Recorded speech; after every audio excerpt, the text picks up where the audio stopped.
अदानी समूहाचे अध्यक्ष गौतम अदानी यांच्यावर 2000 कोटी रुपयांची लाच दिल्याचा आरोप अमेरिकेतील न्यूयॉर्क येथील सरकारी वकिलांनी केलाय।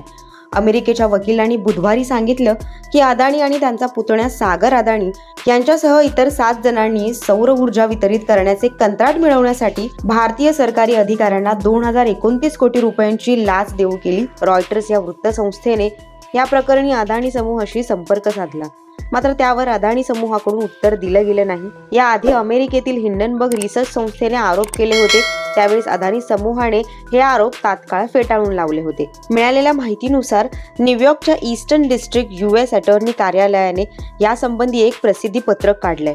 यूएस अतिरिक्त सहाय्यक attorney general Lisa H Miller यांनी सांगितलंय की भारताच्या सरकारी अधिकाऱ्यांना 2000 कोटी रुपयांपेक्षा अधिकची लाच देणे, गुंतवणूकदार आणि बँकांशी खोटं बोलणं आणि अब्जावधी रुपये त्यातून गोळा करण्याचा आरोप गौतम अदानी आणि इतरांवरती करण्यात आलाय। अमेरिकेच्या सरकारी वकिलांनी असंही म्हटलंय की अदानी आणि अदानी ग्रीन एनर्जी मधील कार्यकारी अधिकारी आणि माजी सीईओ विनीत जैन यांनी कर्जदार आणि गुंतवणूकदारांपासून हा भ्रष्टाचार लपवून ठेवला आणि 3 अब्ज डॉलरपेक्षा अधिक कर्ज आणि रोखे गोळा केले।